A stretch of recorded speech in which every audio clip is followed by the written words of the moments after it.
হয়, কারণ মহল্লায় এখন তাদের একসাথে দেখলেই লোকজন কানাঘুষা করে। তারা বুঝতে পারছে না অরুণিকার সাথে কথা বললে তাদের সমস্যাটা কোথায়। কিন্তু সমস্যাতে যে জ্যোতি মারাত্মক জট লাগিয়ে দিয়েছে, এখন এই জটের সমাধান একমাত্র সময় দিয়ে দেবে। 1 সপ্তাহ এভাবেই কেটে গেছে। 1 সপ্তাহ পর এনজিও থেকে দুজন মহিলা এলো। অরুণিকাকে তাদের দত্তক দেওয়া হবে। যদি জানতে পেরেছিল সুরাইয়া আর সালে আলী তাদের আপন চাচা চাচি নয়, তাই সে তার কাজিনদের সাহায্য নিয়ে এই কথা এনজিওর লোকদের জানায়। তারা সন্তান জন্মদানে অক্ষম দম্পতিদের হাতেই অনাথ বাচ্চাদের দত্তক দেয়। এদিকে অরুণিকাকে নিতে আসলেই ইমন এসে তাদের আটকায়। কিন্তু কোন সম্পর্কে সে অরুণিকাকে ধরে রাখবে? একজন বেকার অবিবাহিত ছেলে একটা 8 বছর বয়সী মেয়েকে দত্তক নেবে? এটা তো সম্ভব না। অরুণিকাকে নিয়ে যাওয়ার সময় সে আরাফের হাত ধরে বলে, আমি ওদের সাথে যাব না। তুমি অনেক পচা। তুমি আমাকে ওদের সাথে পাঠিয়ে দিচ্ছ। অরুণিকা কেঁদেই দিয়েছে। ওর কান্না ক্রমশ বাড়ছে। তার চোখে পানি দেখে আরাফ আর তুর্য ডুকরে কেঁদে উঠল। আহনাব নিজের অশ্রুগুলো আটকে রেখেছে। তার চোখ দুটো লাল হয়ে গেছে। ইমন আর তাহমিদ স্তব্ধ হয়ে দাঁড়িয়ে আছে। তারা এখনো বুঝতে পারছে না হঠাৎ সবকিছু এমন উলটপালট কেন হয়ে গেল। তবে ইভান শান্ত হয়ে বসেনি। সে কাঁদছে না, বরং অরুণিকাকে আইনগতভাবে এমন পরিস্থিতি থেকে বের করে আনার সিদ্ধান্ত নিয়েছে। আর ইভানকে সাহায্য করছে শতাব্দীর বাবা। অরুণিকা এনজিওর মহিলাদের সাথে যাওয়ার পর থেকে কান্নাকাটি করে পুরো আশ্রম মাথায় তুলে ফেলেছে। জ্যোতির কাজিনের বান্ধবী এনজিওতে কাজ করে, সেই অরুণিকাকে এই আশ্রমে নিয়ে এসেছে। এদিকে ইভান থানায় জ্যোতির বিরুদ্ধে মামলা করে এসেছে। তারা ঘটনা ভালোভাবে তদন্ত করবে বলে ইভান আর মাস্টার মশাইকে আশ্বস্ত করে বিদায় করে। এদিকে অরুণিকা কাঁদতে কাঁদতে চোখ ফুলিয়ে ফেলেছে। সে এতদিন সুরাইয়ার সাথে থেকেছিল, কারণ সে ছোটবেলা থেকে সুরাইয়াকে দেখে আসছে। কিন্তু এখন এখানে কাউকেই সে চিনে না। যদি বিকেলে আশ্রমে এসে অরুণিকার সামনে বসে, অরুণিকা ক্ষুব্ধ হয়ে তার পাশে থাকা ফুলদানিটা জ্যোতির দিকে ছুঁড়ে মারল। যদি তাড়াতাড়ি সরে যাওয়াতেই অল্পের জন্য রক্ষা পেল। সে অরুণিকার হাত চেপে ধরে বলল, আমি চাইলে অনেক কিছুই করতে পারি। আমার সেই ক্ষমতা আছে। দেখেছো তোমাকে কোথায় নিয়ে এসেছি? আমি তোমাকে আহানা থেকে অনেক দূরে সরিয়ে দিয়েছি। অরুণিকা কাঁদো কাঁদো কণ্ঠে বলল, তুমি অনেক খারাপ। আমি তোমার সাথে কথা বলবো না। যাও এখান থেকে। যাও যাও। অরুণিকা আবারও ফুপিয়ে কেঁদে উঠল। কাঁদতে কাঁদতে তার হেঁচকে উঠে গেছে। সেখানে কর্মরত একজন কর্মচারী দৌড়ে অরুণিকার কাছে এলেন। তিনি অরুণিকাকে জড়িয়ে ধরতে সেই মহিলাটার বুকে মাথা রেখে ফুপাতে লাগলো। যদি উঠে যেতে অন্য শিফটে থাকা একজন কর্মচারী তার পথ আটকে বলে,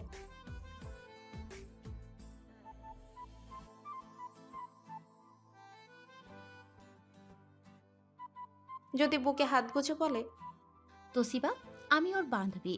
আমি আমার এক্স প্রেমিকের চাচাতো বোনের সাথে দেখা করতে এসেছি। যদি আশ্রম থেকে বের হতে আহনাব আর ইভানের মুখোমুখি হলো।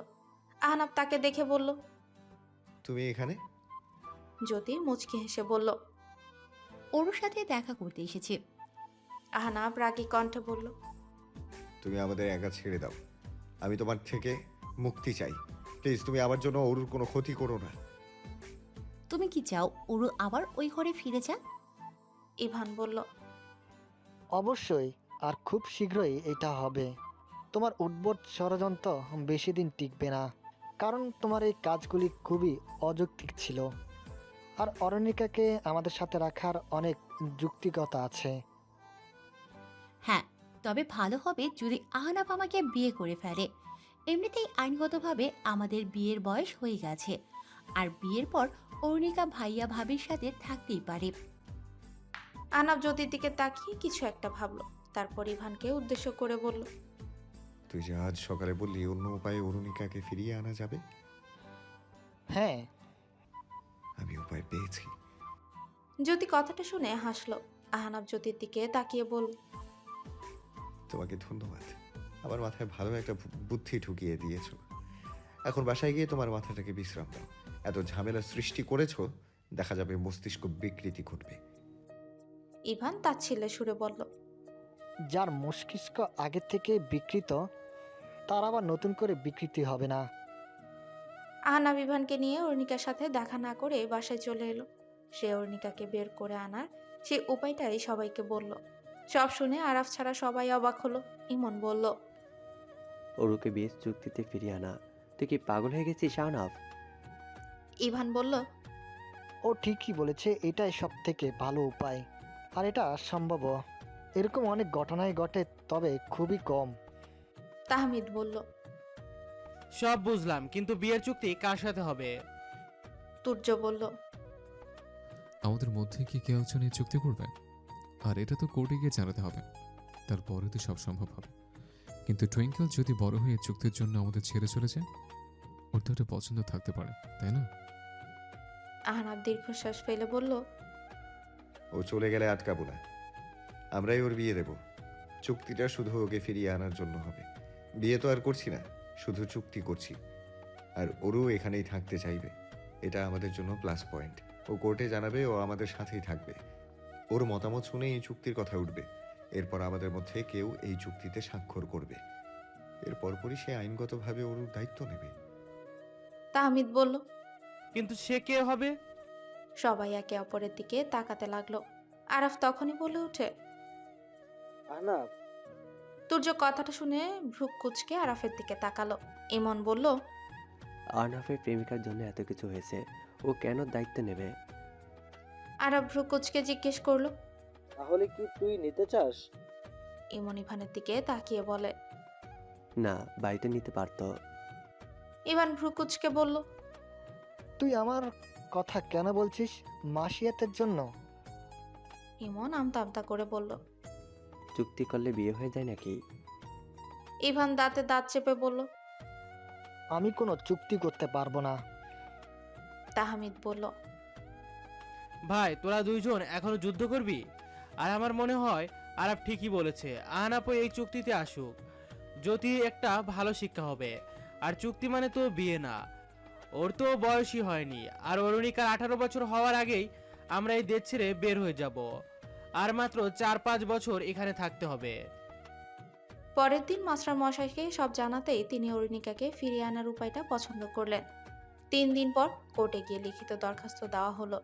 এবার জ্যোতির বাবা মার কানেও এই খবর পৌঁছালো। আহনাফকে পাওয়ার জন্য তাদের মেয়ে এমন উদ্ভট কাজ করবে, তারা সেটা কল্পনাও করতে পারেনি। জ্যোতির মা ইচ্ছে মতো মেয়েকে মারলেন। জ্যোতিকে বাসায় আটকে রাখা হলো। তার বাবা তার কলেজ যাওয়া বন্ধ করে দিল। মেয়ের জন্য পুলিশ তার বাসায় এসেছে। এটা তার জন্য খুবই অপমানজনক ছিল। এদিকে মাওসিয়াত সব শুনে তার বাবাকে বলেছে 6 জনকে এ ব্যাপারে সাহায্য করতে। মাওসিয়াতের বাবাও এগিয়ে এলেন। এদিকে তদন্ত করে এনজিও সদস্য তৌসিবার বিরুদ্ধে জরিমানা করা হলো, কারণ সে ইচ্ছের বিরুদ্ধে গিয়ে অরুণিকাকে নিয়ে এসেছে। আর এটা আরও সম্ভব হয়েছে অরুণিকা শারীরিকভাবে অসুস্থ হয়ে যাওয়ায়, কারণ আশ্রমে গিয়ে অরুণিকা অনেকটাই দুর্বল হয়ে পড়ে। এরপর প্রশাসনিকভাবে মহল্লার লোকদের কাছ থেকে জিজ্ঞাসাবাদ করে জানা গেল অরুণিকা খাওয়ার পড়া আর ওর দেখাশোনার কোনো কমতি রাখেনি সেই 6 জন যুবক। শেষমেশ বিয়ের চুক্তিতে অরুণিকাকে তাদের কাছে ফিরিয়ে দেওয়ার সিদ্ধান্ত নিল।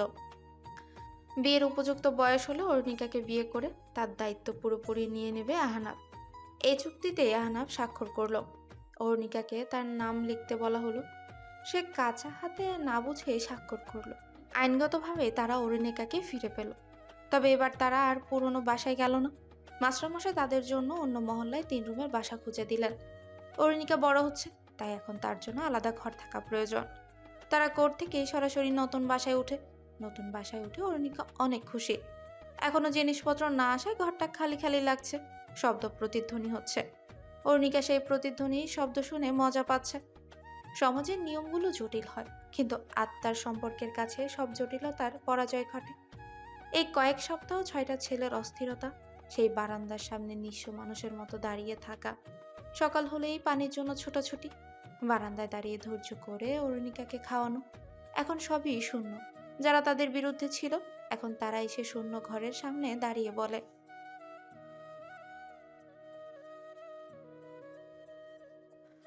নতুন বাসায় আসার পর থেকেই সবারই ভালো সময় যাচ্ছে।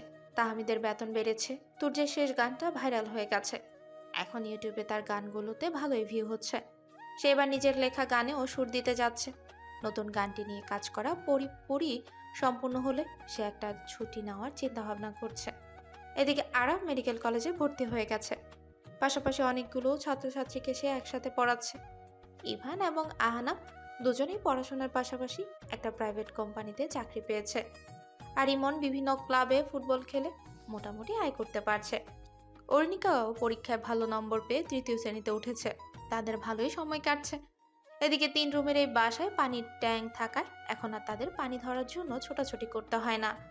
রান্নাঘরের পাশেই ড্রয়িং রুম, সেখানে আরাফ আর ইভান মেঝেতে বিছানা করে থাকে। বাকি 3 রুমের একটি অরুণিকা, বাকি দুটির একটিতে তুর্য আর ইমন, অন্যটিতে আহনাফ আর তাহমিদ থাকছে। তারা সিদ্ধান্ত নিল যে কয়েক বছর তারা কলকাতায় থাকবে, এই বাসাটায় আর পরিবর্তন করবে না। তাই তারা ঘরের জন্য আসবাবপত্র কেনার চিন্তা ভাবনা করলো। এখন তাদের একটা বড় ডাইনিং টেবিল আর 7টা চেয়ার প্রয়োজন। সেখানে তারা বসে পড়াশোনাও করবে, আবার খাওয়া দাওয়ারও কাজ হবে। রান্নাঘরে জিনিসপত্র আগের বাসা থেকে নিয়ে এসেছে, তবে এখন দুটো আলমারি আর একটা ফ্রিজ কেনা প্রয়োজন। এতদিন আলমারির পরিবর্তে বড় বড় ড্রামে তারা কাপড় রেখেছিল, যেখানে কাপড়ের ভাঁজ একদমই ঠিক থাকতো না, তাই আলমারি অবশ্যই কিনতে হবে। এরপর বই রাখার জন্য একটা বুক সেলফ আর অরুণিকার জন্য একটা ছোট্ট খাট কেনার তালিকা করলো। এগুলো একটা একটা করেই তারা প্রতি মাসেই কিনবে। এসবের তালিকা তৈরি করে বাজারের তালিকা করতে বসলো তুর্য। তখনই বেল বেজে উঠলো। ইমন দরজা খুলতেই শতাব্দী আর মাউসিয়াতকে দেখে অবাক হলো। ইমন মাউসিয়াতকে বলল। তুমি এত সকাল সকাল? মাউসিয়াত কোনো উত্তর দিল না। তারা দুজনই বাসায় ঢুকলো। মাউসিয়াত পুরো ঘর ঘুরে ঘুরে দেখছে, আর শতাব্দী অরুণিকাকে জড়িয়ে ধরে বলে, আমার ছোট সখীকে দেখতে এসেছি, কেমন আছো সখী? অরুণিকাও শতাব্দীকে জড়িয়ে ধরে বলে, আমি ভালো আছি। আপু জানো আমি তোমাকে অনেক মিস করি। আমিও। জানিস তুই চলে আসার পর থেকে মহল্লায় ভূত নেমে এসেছে। কি বলো, সত্যি? হ্যাঁ, কেউ কারোর সাথে কথা বলে না, সবাইকে কেমন স্বার্থপর মনে হয়, তাই এখানে এসেছি। এখানে তো আর ভালোবাসার অভাব নেই। তাহমিদ নাস্তা বানিয়ে মেঝেতে রাখে। শতাব্দীকে দেখে সে চমকে উঠল। শতাব্দীও তার সামনে দাঁড়িয়ে বলল, অনেক দিন পর দেখা হলো। তাহমিদও মুচকি হাসলো। শতাব্দী এখনো তার দিকে তাকিয়ে আছে। তুর্য গলা খাকারি দিয়ে বলল, মিস শতাব্দী আসা আমি খুব খুশি হয়েছি। তাহমিদ তুর্যের দিকে তাকালো। তুর্য বলল, বাড়িতে তাহমিদ হোসেন। মাউসিয়াত বলল, বাসাটা খুব সুন্দর। ইমন ততক্ষণে নিজের ঘরে চলে গেছে। মাউসিয়াত এদিক ওদিক তাকিয়ে ইমনকেই খুঁজতে লাগলো। ইমনকে না দেখে সে দীর্ঘশ্বাস ছাড়লো। আরাফ ছাড়া কেউই মাউসিয়াতের সাথে অতটা কথা বলে না, কারণ তার জন্য ইমন আর ইভানের মধ্যে এখনো সবকিছু পুরোপুরি স্বাভাবিক হয়নি। ইভান তার দিক থেকে অনেক চেষ্টা করেছে, কিন্তু ইমনই ভাইয়ের সাথে কথা বলতে আগ্রহ দেখায় না।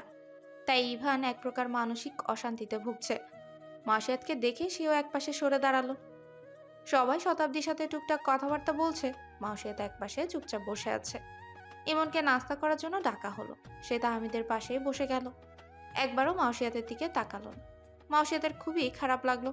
যাদের বাসায় এসেছে তাদের কেউই তার সাথে কথা বলতে আগ্রহী না। শতাব্দী নিজের ঘরের মতোই সবাইকে খাবার প্লেটে তুলে দিতে লাগলো। মাউসিয়াতকে দিতে যাবে তখনই সে বল, আমি খাবো না, আসলে বাবা আর মা বলেছিল একবার আরুণিকাকে দেখে আসতে, তাই এলাম। আমি চলে যাচ্ছি। কথাগুলো বলার সময় মাউসিয়াতের গলা কাঁপছিল। ইমন তার দিকে আর চোখে তাকিয়ে চোখ নামিয়ে নিল। মাউসিয়াত উঠতে যাবে, তখনই অরুণিকা তার হাত ধরে বলে, আপু চলে যাচ্ছ কেন? মাউসিয়াত অরুণিকার থুতনি ধরে বলল। পরে আবার আসবো। আরাফ মাউসিয়াতকে আটকাতে যাবে, তখনই আহনাফ তার হাত ধরে ফেলে। আরাফ ইশারায় বলল তাকে আটকাতে। আহনাফ ফিস ফিস করে বল, ওকে দেখে ইভান আর ইমন অনেক অপ্রস্তুত হয়ে গেছে। এখন ওর জন্য দুই ভাইয়ের মধ্যে আর ঝামেলা না হলেই ভালো। ওকে যেতে দেওয়া উচিত। কমন সেন্স থাকলে আর আসবে না। আরাফ বলল, ওরুকে ফিরিয়ে আনার জন্য ওর বাবা আমাদের অনেক সাহায্য করেছিল। হ্যাঁ জানি, তাই ওর বাবাকে আমরা সম্মান করব, ওকে নয়। শতাব্দী খাওয়া দাওয়ার পর তাহমিদকে সাহায্য করার জন্য রান্নাঘর গুছিয়ে দিতে গেল। তাহমিদ বারবার শতাব্দীকে চলে যেতে বলছিল, কিন্তু শতাব্দী কোনোভাবেই শুনছে না। দুজনে এক প্রকার ধাক্কাধাক্কি শুরু করে দিল। শতাব্দীর মেজাজ খারাপ হতেই সে হাতে লেগে থাকা ফেনাগুলো তাহমিদের গালে লাগিয়ে রান্নাঘর থেকে দৌড়ে বেরোনোর সময় ধপাস করে মেঝেতে পড়ে গেল। তাহমিদ সেখানে দাঁড়িয়ে শব্দ করে হাসতে লাগলো। তাহমিদকে হাসতে দেখে শতাব্দী বলল, তোমার জন্য আমি নিচে পড়ে গেছি আর তুমি হাসছো। তাহমিদের হাসি বন্ধই হচ্ছে না। শব্দ শুনে বাকিরাও রান্নাঘরে এলো। দেখলো শতাব্দী মেঝেতে বসে আছে। তুর্য ওকে টেনে তুললো। তাহমিদ এবার নিজের হাসি আটকানোর চেষ্টা করলো, তবে আপন মনে এখনো সে হাসছে। শতাব্দী তাহমিদের দিকে রাগী দৃষ্টিতে তাকিয়ে হঠাৎ কি ভেবে বাঁকা হাসি দিল। তুর্যকে উদ্দেশ্য করে বলল, গায়ক সাহেব, তোমাদের মিষ্টি মশাইয়ের বিছানাটা কোথায়? তাহমিদ কথাটা শুনে ঘাড় ঘুরিয়ে পেছন ফিরে তাকালো। শতাব্দীর বাঁকা হাসি দেখে সে বুঝে ফেললো শতাব্দী কি করতে চাইছে। তাহমিদ ব্যস্ত কণ্ঠে বলল, না না প্লিজ, এমন করো না। তুর্য, ওকে রুম দেখিয়ে দিস না। কিন্তু কে শুনে কার কথা। তুর্য শতাব্দীকে টেনে এনে বিছানা দেখিয়ে দিল। তাহমিদ হাতে থাকা ফেনাগুলো পানি দিয়ে পরিষ্কার করে রান্নাঘর থেকে বেরোনোর আগে শতাব্দী ধপ করে তাহমিদের বিছানায় শুয়ে পড়ে। তার পা দুটো উপরে উঠিয়ে গালে হাত দিয়ে বসে রইল। তাহমিদ ঘরে এসে শতাব্দীর কাণ্ড দেখে দাঁতে দাঁত চেপে ঠায় দাঁড়িয়ে রইল।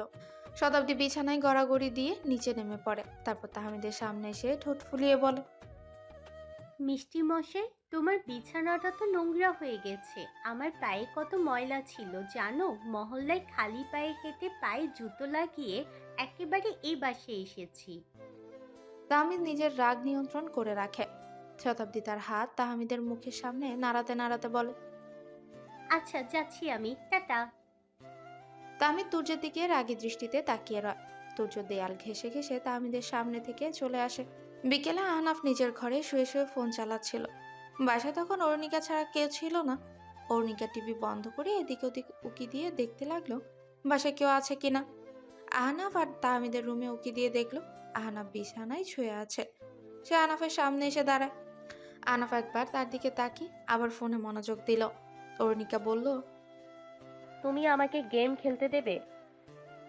আহনাফ আর চোখে অরুণিকার দিকে তাকিয়ে বলে। দেব না।